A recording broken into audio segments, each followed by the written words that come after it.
Hoje o tema do nosso bate-papo é sobre libertação. E eu queria que você pegasse aí, você que está com a palavra, abrir Efésios 6, capítulo 10. Efésios 6, capítulo 10 está escrito assim, ó. Vamos lá. Finalmente, fortaleçam-se no Senhor e no seu forte poder. Vistam toda a armadura de Deus para poderem ficar firmes contra as ciladas do diabo, pois a nossa luta não é contra seres humanos, mas contra os poderes e autoridades, contra os dominadores deste mundo de trevas, contra as forças espirituais do mal nas regiões celestiais. Por isso, vistam toda a armadura de Deus para que possam resistir no dia mau e permanecer inabaláveis depois de terem feito tudo. Primeira coisa importante, tá? Existe uma batalha espiritual. Gente, não tem como a gente negar isso. E existe uma batalha entre o reino de Deus e o império das trevas. A palavra diz que esse mundo ele é dominado pelo inimigo. Ele jaz no maligno, é o que a palavra nos diz, sabe? E quando nós estamos aqui, nós estamos sempre enfrentando batalhas. Por exemplo, às vezes nós materializamos muito as coisas que nos cercam, sabe? Achamos que é culpa das pessoas, achamos que é culpa do sistema, ou culpa de... Mas a maioria das vezes são batalhas espirituais que nós estamos enfrentando, sabe? Então, nós temos que lutar com as armas certas. Por exemplo, como se luta contra um inimigo? Dando tapa na cara dele? Não é. Nós precisamos lutar com oração, alguns demônios, por exemplo, até com jejum e oração. Então é muito importante que nós primeiro tenhamos essa visão, sabe? A nossa batalha, ela é espiritual. A sua luta não é contra a carne e contra o sangue. Às vezes você está tendo dificuldades com alguma pessoa, às vezes você está tendo dificuldades com alguma pessoa da sua casa, da sua família, e você fica desesperado, sabe? Mas a sua luta não é contra a carne e sangue, é contra principados e potestades. Esse é o primeiro ponto, tá? No seu trabalho, muitas vezes, no próprio reino. Então, a gente tem que tomar muito cuidado com isso, né? Essa é a nossa primeira coisa a se atentar. Segunda coisa, é como os demônios agem, tá? Antigamente, os demônios, eles tinham uma forma de agir diferente. Eles demonstravam força para que as pessoas tivessem medo de largar eles, ou respeitassem eles. Então, eles apareciam, eles manifestavam nas pessoas, mostravam, não, porque eu vou fazer, porque eu fiz, o que eu fiz acontecia, né? E as pessoas ficavam com medo, sabe? Medo mesmo. Quando nós iniciamos o nosso ministério, lá com o Bispo Henrique lá atrás, uma das frases que era mais usadas era pode vir sem medo, Jesus garante a sua salvação. Então, as pessoas tinham medo dos demônios, sabe? Então, o demônio agia dessa forma, ele aparecia, ele queria mostrar força, ele, sabe, manifestava, as pessoas ficavam muito mais fortes do que elas eram, enfim. Só que isso mudou. Por que mudou? Porque, aos poucos, as pessoas iam se libertando e todo mundo ia vendo, cara, quando ora em nome de Jesus, o demônio tem que sair. E é sobre isso, não é sobre nós, não é sobre a nossa espiritualidade, é sobre o nome de Jesus. Sobre o nome de Jesus, todo joelho vai se dobrar. E todo demônio ele vai ter que bater em retirada, sabe? Então, a partir disso, os demônios pensaram, poxa, aquilo que nós estávamos mostrando força, a partir de agora nós estamos mostrando fraqueza, porque eles oram e em nome de Jesus e ele sai. E no começo eram os líderes que faziam isso, mas logo depois os liderados começaram a fazer, pessoas, discípulos obviamente de Cristo, né? Pessoas que eram de Jesus, pessoas que buscavam ter um relacionamento com Cristo, começavam a orar e eles tinham que bater retirada, eles tinham que se submeter, sabe? E por causa disso, eles mudaram a forma de agir. E hoje, como eles trabalham? Eles trabalham de forma sorrateira. A palavra diz, tem um versículo que fala até astutas ciladas de Satanás, astutas ciladas do inimigo. Ele é astuto. Ele, em vez de aparecer, ele vai fazendo como se fosse uma coisa normal da sua vida. Então, de pouquinho em pouquinho, ele vai entrando. De pouquinho em pouquinho, ele vai infiltrando em áreas da sua vida, sabe? Às vezes você não percebe, ele entra num sentimento ruim seu. Ele aproveita o sentimento ruim, ele entra lá no seu coração e se instala lá. E fica quietinho, para você não enxergar. Se você enxergar, você vai combater, né? Então, ele fica quietinho lá, agindo. E isso, gente, eu estou falando da pessoa mais nova na fé, até a pessoa mais antiga na fé. Nós temos sempre, a palavra diz que aquele que está de pé, cuide para que não caia. E quando fala sobre cuide para que não caia, está ligado a isso, sabe? A essa astuta cilada do inimigo. Ele entra no nosso emocional, nos nossos medos, nos nossos erros, no nosso pecado. Ele entra, ele vai entrando, ele vai ficando quietinho. E se você não tira, aos poucos ele vai fazendo o quê? Vai ganhando espaço. Espaço, sabe? E quando de repente você percebe, você está já sendo muito influenciado por coisas malignas, sabe? Muitas vezes, você, por exemplo, você vai se afastando da igreja, por exemplo, você deixa de ir para um domingo. Poxa, que falta que fez. Quando você deixa de ir para o segundo, a falta já diminui. Eis aí já um espaço. Quando você deixa para o terceiro, quando você deixa de 3 domingos, por exemplo, é um mês fora da igreja, né? Se você pensar nas semanas que tem no meio, já bate um mês de diferença. Então, cara, o inimigo ele vai tomando espaço. Daqui a pouco aquilo ali não faz falta. Daqui a pouco o teu relacionamento com Deus está frio. Você está deixando de orar, você está deixando de buscar, você está deixando de viver o que Deus tem para sua vida. E aos poucos você vai se distanciando. Hoje, o trabalho de inimigo ele é aos poucos, tá? Manifesta ainda? Manifesta. Mas é muito mais raro? Sim, é muito mais raro. Por quê? Porque o inimigo, ele descobriu que se ele manifestar, nós vamos mandar embora, pelo nome de Jesus. E ele vai ter que bater em retirada. Então, ele prefere ficar ali quietinho.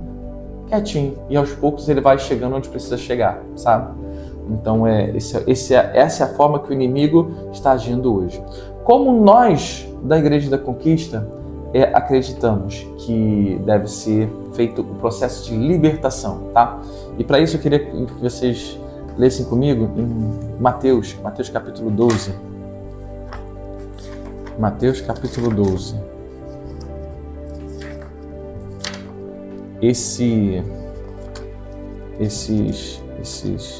Toda essa direção também está no nosso trilho de crescimento, tá, gente?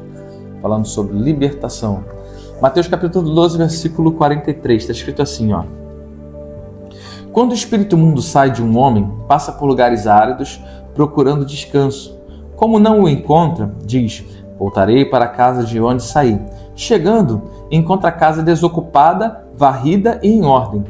Então vai e traz consigo outros 7 espíritos piores do que ele. E entrando, passa a viver ali. E o estado final daquele homem torna-se pior do que o primeiro. Assim acontecerá a essa geração perversa. Olha o que o inimigo faz, tá? A palavra diz que ele sai e ele roda por lugares áridos, procurando descanso. Como ele não encontra, ele volta para lá. Ele volta para o lugar do interior. Se ele chegar lá, tiver tudo arrumadinho, tudo limpo para ele entrar, ele entra e traz 7 piores. Por que ele traz 7 piores? Para que ele não seja mandado embora tão facilmente. Então vamos lá. Lendo esses versículos aqui, lendo principalmente esse último, nós chegamos a uma conclusão básica, né? Manifestou uma pessoa, você vai lá, manda o demônio embora. Quando você manda o demônio embora, o que você está fazendo? A casa estava bagunçada, a casa estava cheia de demônios, você manda esse demônio embora. A casa está vazia, ela está arrumadinha. Então, só o fato de você mandar embora, e muitas denominações até acreditam nisso, dessa forma, nós não acreditamos assim, e nós estamos explicando por que nós não acreditamos assim. Aqueles cultos, por exemplo, de libertação, né? Tem que mandar embora, tem que chamar o demônio. Nós não chamamos demônios, nós não atraímos demônios. Jesus não fazia isso, né? Vem aqui agora o demônio que está lá no seu marido. Uma vez eu vi isso acontecer, tá? Uma mulher manifestou, ela simplesmente manifestou, e quando eu fui perguntar por que você está nela ainda, se ela já mudou e tudo mais, aí o demônio falou, mas eu não estou nela, eu estou nele. Para mim foi muito louco isso, né? Mas é coisas espirituais que nós não entendemos. Na verdade entendemos que quando você casa, você se torna um com a pessoa, né? Então tudo que é espiritual para um, pega para outro também. Por isso que é muito importante escolher as pessoas certas, né?